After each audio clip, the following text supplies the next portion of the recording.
The Komodo-X was just released, and I think, to put it frankly, this was the camera that people were waiting for from the first Komodo, not the second version of it.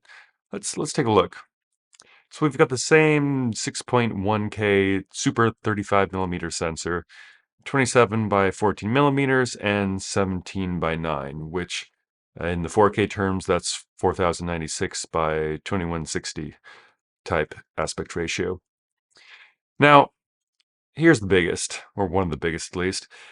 So we had 6K 40 frames per second, which meant you were either doing 6K 30 or most likely 24 frames per second because you're looking to go all cinematic and whatnot. You couldn't do 50 frames per second for that broadcast smooth look if you're in the PAL countries, or 60 frames per second in the NTSC countries.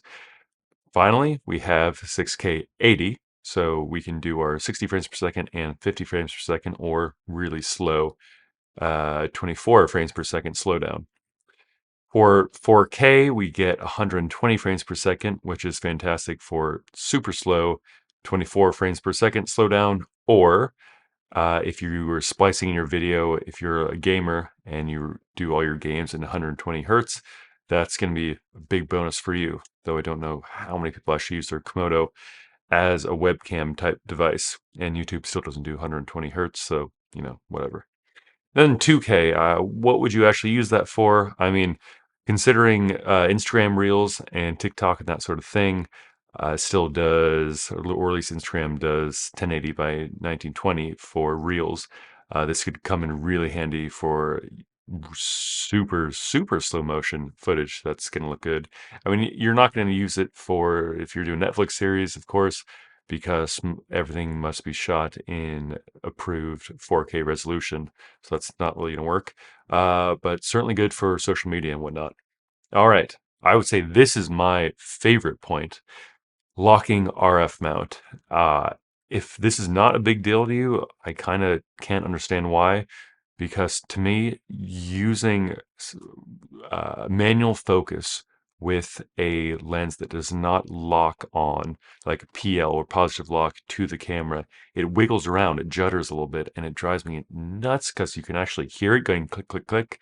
And it also just feels chintzy, plasticky, and cheap. So that is my favorite part of the Komodo-X. I wish it was there on the first Komodo because it was really lacking. And if you've used most of the other Red cameras, they have locking mounts, like the locking if mount on the lower end with the old Red Raven, for example.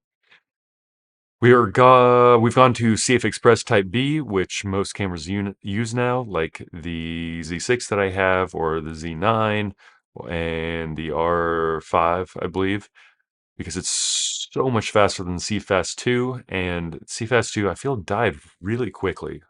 I still used with the 6K Blackmagic camera, and before that, I I used it for it was an old Canon camera. I don't even remember which model at this point, but also had it. Maybe it was like a 5D Mark II, I think. Dynamic range, we've bumped up to the claimed 16.5 plus stops of dynamic range instead of 16. If you're a Cine D reader, you probably follow all of their lab results, and they'll most likely have those results up relatively soon. So I'm excited to see that.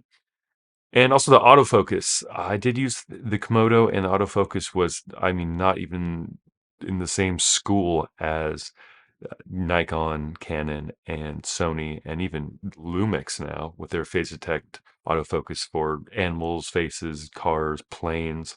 But it is explicitly stated that it is phase plus contrast detect autofocus.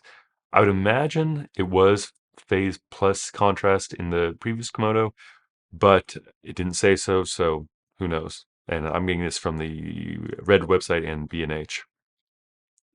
Next up, same 12G SDI, but plus the DSMC3 port. That's one of the little pins, flat pins on top of the camera, and that's a huge benefit because I really like that you can just attach the what is it, 7-inch LCD directly to the camera, and it's a lot more substantial than having to do an HDMI connection, or the worst micro HDMI, which is just waiting to be broken. You can look at that thing and it just breaks.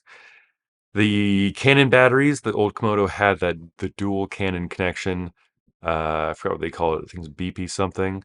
And now we have the single V-lock, which is great because the V-locks are much larger batteries and larger capacity. And with the new X, we get a little bit bump in weight, but we'll have to do. The price. So the original Stormtrooper or the white clad Komodo was 7 grand. But then that was like the special edition that came out first, and then it was $1,000 cheaper at $6,000 for the black Komodo. And it's the same thing right now with the Komodo-X. It's the white Stormtrooper or ST version, which is $10,000. I would hope that we're going to see a maybe $1,000 reduction to 9,000 or even 8,500 for the standard black edition ones, but we'll just have to see. All in all, I think all these additions make it the camera, as I said in the beginning, the Komodo that we wanted to see in the first place.